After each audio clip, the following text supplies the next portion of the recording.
Եթերում լուրերի ժամն է, բարի երեկո։ Եվ այսպես վարչապետը պաշտոնական այցով Ղազախստանում է։ Աստանայի միջազգային օդանավակայանում Նիկոլ Փաշինյանին դիմավորել է Ղազախստանի վարչապետը։ Նիկոլ Փաշինյանն առանձնազրույց է ունեցել Ղազախստանի նախագահի հետ։ Կասիմ-Ժոմարտ Տոկաևը կարևորել է Փաշինյանի այցը, իսկ Փաշինյանը համաձայնել, որ այցը նոր լիցք կհաղորդի երկկողմ հարաբերությունների զարգացմանը։ Նաև ընդգծել այդ գործում Տոկաևի անձնական ներդրումը։ Հանդիպումից հետո հայտարարություն են ստորագրել։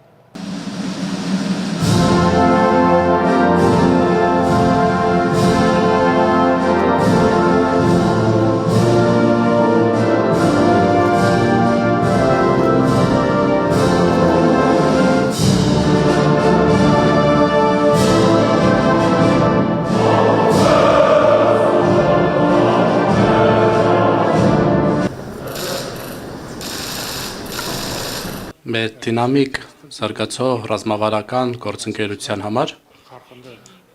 հետևաբար հարաբերությունները մեր նոր իմպուլս են ստանում եւ մենք վստահ ենք, որ դա նաեւ նոր իմպուլս կլինի մեր հետագա հարաբերությունների զարգացման համար։ Սա ձեր առաջին պաշտոնական այցն է Ղազախստան, հետևաբար մենք դրան մեծ կարևորություն ենք տալիս։ Հուսով եմ, որ այն լավ կանցնի եւ հուսով եմ, որ Ղազախ ժողովրդի համար, մեր պատմության համար, մեր ավանդույթների համար, մեր մշակույթի համար այս այցի կարևորությունը կլինի էական։ Ես կարծում եմ, որ մեր հարաբերությունների այս նոր շրջափուլը բացվեց նախորդ տարի ձեր Հայաստանի Հանրապետություն կատարած պաշտոնական այցի արդյունքներով, որտեղ մենք մի շարք կարևոր պայմանավորվածություններ ձեռք բերեցինք, այդ պայմանավորվածությունների մի մասը արդեն կատարվել է, մյուս մասը կատարման ընթացքի մեջ է եւ սա իսկապես շատ գործնական եւ ռազմավարական գործընկերություն է եւ համոզված եմ, որ այս այցի շրջանակներում մենք այդ ամենի հետագա զարգացումը կապահովենք եւ ինձ համար մեծ պատիվ է պաշտոնական այցով Ղազախստանում լինելը եւ ձեր կողմից հյուրընկալվելը եւ ես նաեւ մեծ հաճույքով ուզում եմ ընդգծել, որ սա մեր երկրների, մեր կառավարությունների եւ մեր երկու երկրների առաջնորդների միջև փոխվստահության շատ կարեւոր արտահայտություն է, ինչը ամենևին էլ երկրորդական դեր չունի մեր երկրների հարաբերությունների զարգացման եւ խորացման համար եւ կրկին ուզում եմ ձեզ շնորհակալություն հայտնել այդ ամենի առիթով։ Աստանայում Նիկոլ Փաշինյանը հանդիպել է նաև Ղազախստանի վարչապետի հետ Օլժաս Բեկտենովը, շնորհավորել է Նիկոլ Փաշինյանին Ղազախստանի ամենաբարձր պարգևին արժանանալու համար, հավելել, որ դա ընդգծում է Հայաստանի Ղազախստանի համար հուսալի գործընկեր լինելու փաստը։ Նիկոլ Փաշինյանը նշել է, որ Հայաստանի եւ Ղազախստանի առևտրատնտեսական գործակցության մեծ ներուժ կա եւ հույս հայտնել, որ տրանսպորտային նոր հնարավորությունները նոր ազդակ կհաղորդեն դրա արդյունավետ իրացմանը։ Զրուցակիցները քննարկել են տարբեր ոլորտներում հարաբերությունների զարգացմանն ու երկկողմ օրակարգին վերաբերող մի շարք հարցեր։ Այսօր արդյունավետ բանակցություններ եք ունեցել Ղազախստանի Հանրապետության նախագահ Կասիմ-Ժոմարտ Տոկաևի հետ։ Եվ կառավարությունը Ղազախստանի ամեն քայլ կձեռնարկի, որպեսզի ձեռք բերված համաձայնությունները իրագործվեն։ Օգտվելով այս հնարավորությունից մեծարգո պարոն վարչապետ, թույլ տվեք շնորհավորեմ, որ արժանացել եք այսօր մեր երկրի ամենաբարձր պարգևին։ Շնորհավորում եմ։ Հայաստանը հանդիսանում է Ղազախստանի համար հուսալի եւ կարեւորագույն գործընկեր։ Ինձ համար մեծ պատիվ է արժանանալ Ղազախստանի բարձրագույն պարգևին եւ շատ պարտավորեցնող է եւ շնորհակալ եմ պարոն նախագահին այդ որոշումը կայացնելու եւ ձեզ շնորհավորանքների համար։ Շատ ուրախ եմ ձեզ տեսնելու եւ ձեզ հետ այս քննարկման առիթը ունենալու համար։ Մենք իհարկե նաեւ ԵԱՏՄ հարթակներում միջկառավարական խորհրդի նիստերին բավական հաճախ հանդիպում ենք եւ շատ լավ գործընկերություն է մեր միջև հաստատված, ինչը ես շատ բարձր եմ գնահատում եւ ուզում եմ նաեւ շնորհակալություն հայտնել ձեզ մեր երկրների միջև տնտեսական հարաբերությունների խորացմանը նպաստելու համար։ Մենք ճանապարհին արդեն հասցրեցինք խոսել, որ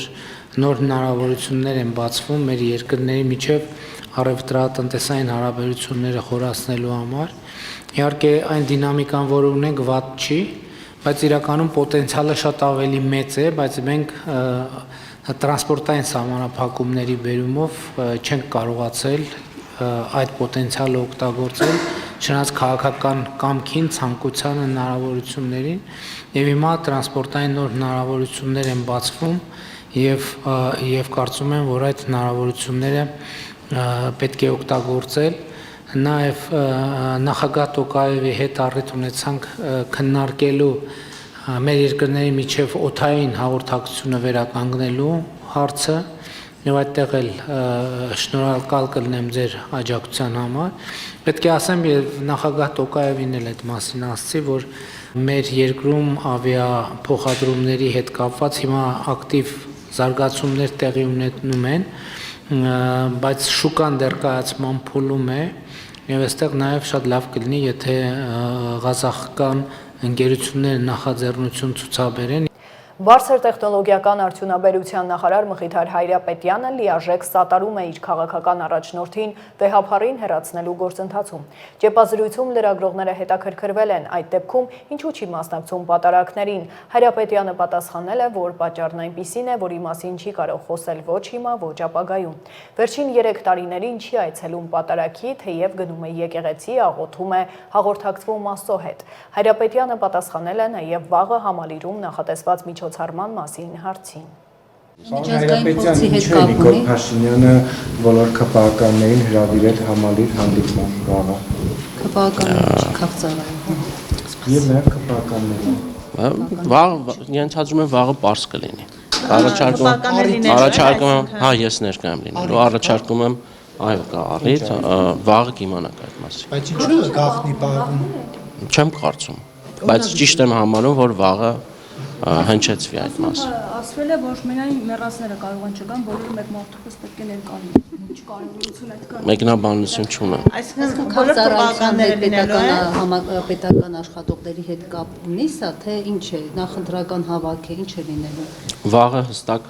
այդ մասին հայտարարություն կլինի։ Բաց հանդիպում է լինելու, պարոն Հայրապետյան, մենք կարող ենք գալ լուսաբանել։ Չեմ, այ տեխնիկական հարցերին չեմ տիրապետում, ենթադրում եմ նպատակահարմար կլինի վարչապետի աշխատակազմին այդ հարցերով։ Եկեղեցու շուրջ իրադարձությունների վերաբերյալ է Նիկոլ Փաշինյանը շարունակում տեսակետ հայտնել, երեկ էլ ասաց, որ ըստ պլանավորվածի գնալու է, ինչպես ինքնասում Կթուչներ Սիսյանը պիտի հեռանա, հրաժարական պիտի ներկայացնի։ Դուք այս հարցում աջակցում եք Նիկոլ Փաշինյանին։ Ես այդ հարցին իմ դիրքորոշումը հայտնել եմ, ասելով, որ լիարժեք սատարում եմ իմ քաղաքական առաջնորդին։ Հայաստանում քաղբանտարկյալների եւ նրանց խախտված իրավունքների վերականգնման մասին նախագծից է խոսել Հայաստան խմբակցության պատգամավոր Էլինար Վարդանյանը։ Այս թեմայով լսումները խորհրդարանում նախատեսված են նոյեմբերի 26-ին։ Լրագրողների հետ զրույցում պատգամավորն ասել է, որ լսումներին մասնակցելու համար հրավեր կլինի նաեւ գլխավոր դատախազ Աննա Վարդապետյանին, սակայն հույս չունի, որ ներկա կլինի ու կտա պարզաբանումներ։ Հայտարարության մեջ ուրեմն արծարծվում է քաղբանտարկյալների խնդիրը, ինչպես նաև իրավական համակարգի հետ կապված բացթողումները, որոնք բերում են անձանց քաղբանտարկյալ ճանաչելու կարգավիճակին։ Թվերը պետք է հայտարարության մեջ այսպես կոնկրետ թվեր չենք նշել, որովհետև այդ թվերը պարբերաբար փոփոխվում են, մինչև հայտարարությունը պատրաստելը, օրինակ, դեռ կալանավորված չէին Վազգեն Սաղաթելյանը եւ Նարեկ Սամսոնյանը, հետեւաբար այսպես պարբերաբար այդ թվերը փոփոխությանը ենթարկվում, բայց ես պետք է նշեմ, որ 60-ից ավել անց այս պահին ենթարկվում է քրեական հետապնդման քաղաքական դրդապատճառներով եւ գրեթե 40-ը այս պահին կալանքի կամ տնային կալանքի տակ է, որը եւս խափանման միջոց է եւ ազատության սահմանափակում։ Այն, որ Հայաստանում տարբեր իշխանությունների ժամանակ եղել են քաղբանտարկյալներ, դա անհերքելի է, բայց եկեք ընդունենք, որ 2018 թվականին այս իշխանությունները եկան նաեւ այն խոստումներով, որ Հայաստանի Հանրապետությունում պետք է լինի արդարություն, Հայաստանի Հանրապետություն պետք է լինի արդար եւ անկախ դատական համակարգ եւ 7 տարվա ընթացքում մենք տեսանք ճիշտ հակառակը։ Հասարակական քաղաքական գործիչ Էդգար Ղազարյանին այսօր դարձյալ ազգային ժողովում չեն ընդունել։ Սա 5-րդ անգամն էր, ինչ Ղազարյանը փորձում էր իմպիչմենթի հարցով հանդիպել փոխոսնակին։ Ինչպես նախորդ դեպքերում Աշակյանը հրաժարվել է ընդունել։ Դրանից առաջ նրան հրաժարվել էր ընդունել Ռուբեն Ռուբինյանը։ Հիշեցնեմ, Ղազարյանն ընդունելության շրջանակում գրանցվել է վարչապետին անվստահություն հայտնելու գործընթացով։ Այստեղ գալուց առաջ ինձ զանգահարեց ազգային ժողովի քաղաքացիների նամակների ընդունելության բաժնի պետը Ինեսան Տիկին Միրզոյանը եւ հայտնեց, որ ինչպես մնացած բոլոր նախորդ դեպքերում նույն պատճառաբանությամբ Հակոբ Արշակյանը հրաժարվում է միայն ինձ ընդունելության արժանացնելուց։ Իսկ թե որն է պատճառաբանությունը, ազգային ժողովը Հակոբ Արշակյանի եւ Ռուբեն Ռուբինյանի պարագայում նույնիսկ հայտնել է Մարդու իրավունքների պաշտպանի գրասենյակ երբ որ ես դիմել եմ, ասել են, որ նրանք հրաժարվում են ընդունել Էդգար Ղազարյանին որպես քաղաքական գործիչ։ Այսինքն գրավոր են հաստատել, որ խտրականություն են ցուցաբերում պայմանավորված քաղաքական հայացքներով։ Իդեպ Հակոբ Արշակյանի պարագայում մենք մի հատ ուրիշ առանձնահատկություններ ունենք, որ նախորդ ընդունելություններից մեկի հետ կապված, երբ որ ես հաղորդում էի տվյալ հանցագործության մասին եւ քրեական վարույթ նախաձեռնվել, դատանը պարտավորեցրել է նախաքննական մարմնին որպեսզի հարուցեն քրեական գործ եւ իրականացնեն նախաքննություն, դատախազությունը իհարկե դա բողոքարկել է վերաքննիչ դատարան, բայց պարտավորության որոշումը կա, այսինքն ամենայն հավանականությամբ մենք այսօրով կդադարեցնենք այս ընդունելությունները, որովհետեւ ինձ համար այլևս պարզ է այս մոտեցումները եւ ես այսօր բոլորի հետ, այո, դեկտեմբեր, սա արդեն նոյեմբեր ամիսը ավարտվեց ընդունելությունների, ես միայն երկու փոխխոսնակների հետ էի նախատեսել նոյեմբերին ընդունելություն, դեկտեմբերին էլ չեմ երթագրվի, քանի որ արդեն կան իրավական պրոցեսները, բոլոր գործերով ես դիմել եմ դատաներ, ես հուսով եմ, որ մենք առերեսման շրջանակներում, որովհետև քննիչ երբ որ վարույթը նախաձեռնի, վարույթային գործողությունները ենթադրում են նաև առերեսում ենթադրել հանցագործների, այդ թվում եւ պարոն Հակոբ Արշակյանի հետ Եվ կարծում եմ, որ մեր հանդիպումը կկայանա վարույթի շրջանակներում եւ շուտուշ նրանք բնականաբար պատասխանատվության են ենթարկվել։ Ասեմ ձեզ, որ իմ մոտ արդեն ձևավորվել է քաղաքացիական պայմանագիր խմբակցության ներսում 24 հոգանոց մի հատ ներքին խմբակցություն, այսինքն 24 ենթադրյալ հանցագործներ այդ խմբակցության կազմից, որոնք որ այս ժամանակահատվածում ինձ ընդունելության 24 հոգի ունեմ։ Սա բավականին լավ ցուցանիշ է ինձ համար, այսինքն պարլամենտից դուրս գտնվելուց ունենալ 24 հոգանոց հանցախումբ, որը պետք է բերեմ օրինական դաշտ, կարծում եմ լավ ցուցանիշ է։ Գյումրու քաղաքապետ Վարդան Ղուկասյանի որդին Սպարտակ Ղուկասյանը 2 ամսով կալանավորվել է, դատարանը բավարարել է միջնորդությունը։ Վարդան Ղուկասյանին էլ նոր մեղադրանք է ներկայացվել օրերս դատական նիստերից մեկի ավարտից հետո արված հայտարարությունների համար։ Քննչական կոմիտեից հայտնել են, որ քրեական վարույթի նախաքննության ընթացքում 2 անձի նկատմամբ հարուցվել էր հանրային քրեական հետապնդում խուլիգանության հատկանիշներով։ Ներքին գործերի նախարարն ամփոփել է տարին, բացահայտվել է խոշորամասշտաբ ներդրումային խարդախություններով զբաղվող 3 խումբ։ Միայն քրեական ոստիկանության կողմից բացահայտված դեպքերով պետությանը եւ համայնքին պատճառած վնասը նախնական հաշվարկներով կազմել է մոտ 25 միլիարդ դրամ։ Կան նախաձեռնված քրեական վարույթներ, վերականգնված միջոցներ, ասել է Արփինե Սարգսյանը։ Նախորդ տարվա համեմատ մոտ 60%-ով աճել է արգրաված հայտնաբերված բացատրական աշխատանքների շնորհիվ կամավոր հանձնած հրազենի թիվը։ Ընթացիկ տարում ծանր եւ առանձնապես ծանր հանցագործությունների մասնաբաժինը ընդհանուր հանցագործությունների կազմում նվազել է 0.7%-ով։ Հանցավորության կառուցվածքը շարունակում է մնալ կայուն, 85.7%-ը բաժին է ընկնում ոչ բարձր հանրային վտանգավորություն ունեցող, ոչ մեծ եւ միջին ծանրության հանցագործություններին։ Ընթացիկ տարում ծանր եւ առանձնապես ծանր հանցագործությունների մասնաբաժինը ընդհանուր հանցագործությունների կազմում նվազել է 0.7%-ով։ Հանցավորության կառուցվածքը շարունակում է մնալ կայուն։ Մեզ մոտ հանցավորության ընդհանուր կառուցվածքում 85.7%-ը բաժին է ընկնում ոչ բարձր հանրային վտանգավորություն ունեցող, ոչ մեծ եւ միջին ծանրության հանցագործություններին։ Իրականացված աշխատանքների արդյունքում գրանցված հանցագործություններով բացահայտման արդյունավետությունը բարձրացել է եւ հանցագործությունների թիվը, որոնցով կա որպես մեղադրյալ ներգրաված անձ, աճել է 3.5%-ով։ Առանձնապես ծանր հանցագործություններով 9.9%-ով, ծանրերով 5.8%-ով։ Անդրադառնալով առանձին խումբ հանցագործությունների նախ եւ առաջ ուզում եմ նշել, որ չեմ խուսափում դրանց քննարկումից, այլ ճիշտ հակառակը։ Մենք ախտորոշել ենք խնդիրը եւ հետեւողականորեն մշակում ենք լուծումներ, որոնք երկարաժամկետում կայուն արդյունք պիտի թողնեն։ Օրինակ, սպանությունները հանցավորության մեջ շարունակում են մնալ առավել զգայուն թեմաներից։ Նշեմ, որ Հայաստանում սպանությունները կազմում են հանցավորության ընդհանուր կառուցվածքի 0.2%-ը։ Հանրապետությունում շարունակում են գերակշռել կենցաղային բնույթի սպանությունները,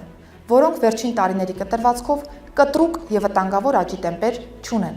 ՄԱԿ-ի թմրամիջոցների եւ հանցավորության դեմ պայքարի գրասենյակի սպանությունների վերաբերյալ համաշխարհային հրապարակումներով 100,000 բնակչության հաշվով սպանությունների միջին ցուցանիշը 2021 թվականին կազմել է 5.8 դեպք։ Նույն մեթոդաբանությամբ հաշվարկված տվյալները Հայաստանի համար եղել են զգալիորեն ցածր։ 2021 թվականին 2, 2022 թվականին 1.9, 2023 թվականին 1.8, 2024 թվականին 2։ Այս տվյալները փաստում են, որ Հայաստանը գտնվում է համաշխարհային միջինից էականորեն ավելի լավ մակարդակում։ Ավելին, միջազգային տարբեր կազմակերպությունների, հարթակների կողմից հրապարակվող վարկանիշային գնահատումներով մեր երկիրը համարվում է աշխարհի ամենաանվտանգ պետություններից մեկը։ Ողբերգական դեպք է տեղի ունեցել առավոտյան Սիսկյուղի խաչմերուկում Opel Magnish-ի մեքենան բախվել է Գյումրի-Երևան բեռնափոխադրում իրականացնող գնացքին։ Մինչև փրկարարների կանչի վայր հասնելը վարորդը դուրս է բերվել մեքենայից։ Շտապօգնության աշխատակիցներն արձանագրել են նրա մահը։ Ֆոտոլրագրող Գագիկ Շամչյանը հայտնում է, որ նշված հատվածում պետք է լինեին ուղեփակոցներ, բայց բացակայում էին։ Փրկարարները հոսանքազրկել են մեքենան, փակել գազի բալոնի փականը։ Ավտովթար Երևանում գիշերը Կոմիտասի Պողոտա Վաղաշյան փողոցի խաչմերուկում բախվել են Mercedes-ն ու Chevrolet Volt-ը։ Ինչպես հայտնում է ֆոտոլրագրող Գագիկ Շամչյանը, վթարի հետևանքով ըստ նախնական տեղեկությունների տուժածներ չկան։ Մեքենաներից մեկը կոտրել է խաչմերուկում տեղակայված հետիոտնի համար նախատեսված լուսացույցը, փողոցների ցուցանակը, ծաղկի խանութից մի հատված։ Վարորդները սթափ են եղել։ Այժմ առաջարկում եմ ծանոթանալ աշխարհում կատարվող իրադարձություններին։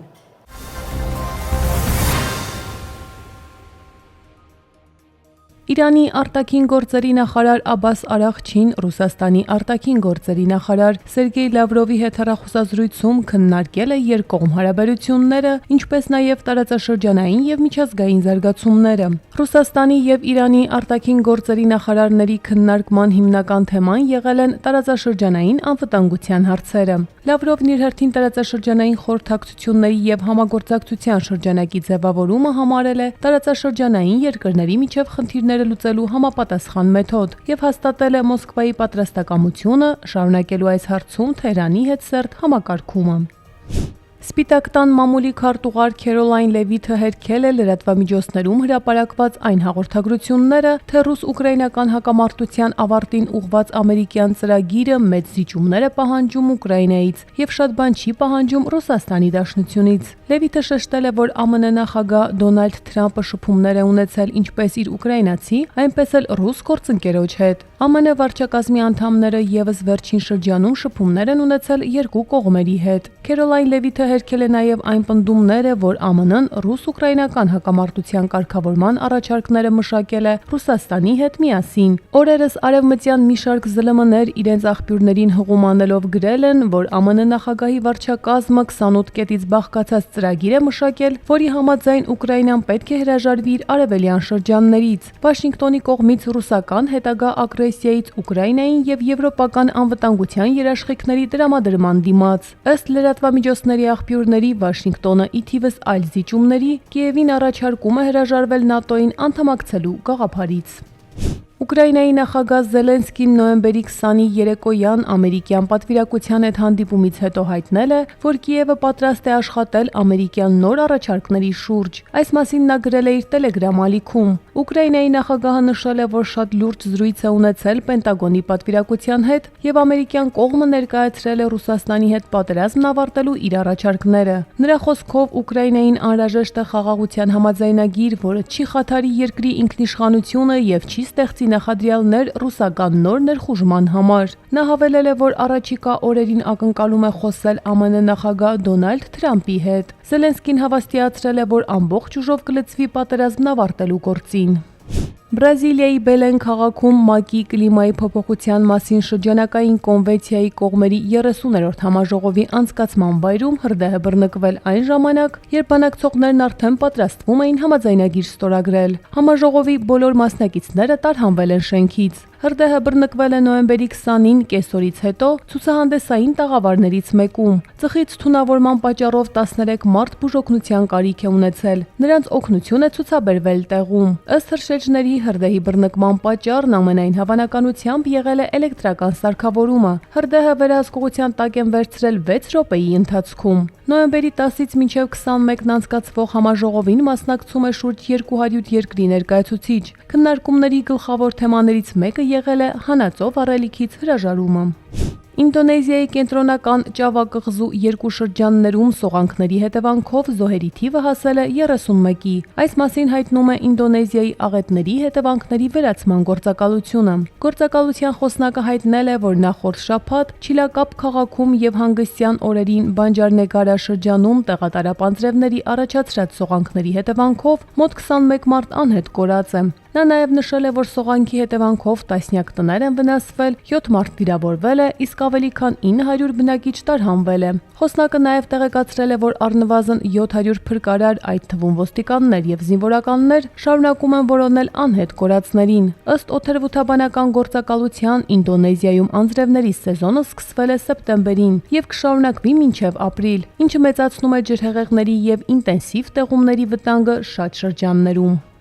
Բանգլադեշի կենտրոնական հատվածում առավոտյան տեղի ունեցած 5.7 մագնիտուդով երկրաշարժի հետևանքով առնվազն 6 մարդ է զոհվել, տասնյակ մարդիկ վիրավորվել են։ Ցնցումները զգացվել են նաև Հնդկաստանի արևմտյան Բենգալիայի նահանգում, Կալկաթայում, ինչպես նաև հյուսիս-արևելյան նահանգներում։ Բանգլադեշի տարբեր շրջաններում, այդ թվում մայրաքաղաք Դաքայում շենքեր են վնասվել։ Մարդիկ խուճապահար դուրս են եկել տներից։ Գործակալությունը նշում է, որ 3 մարդ զոհվել է 6 հարկանի շենքի փլուզման պատճառով։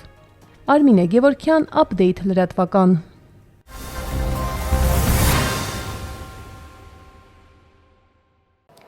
Եվ հանգստյան օրերին եւս եղանակը կլինի առանց ստեղումների։ Օդի ջերմաստիճանը ցերեկային ժամերին Լոռիում, Տավուշում եւ Սյունիքում աստիճանաբար կբարձրանա եւս 2-ից 5 իսկ մյուս շրջաններում էապես չի փոխվի։ Այսքանը դուք դիտում եք Update լրատվականը, մաղթում եմ հաճելի հանգստյան օրեր, հաջողություն։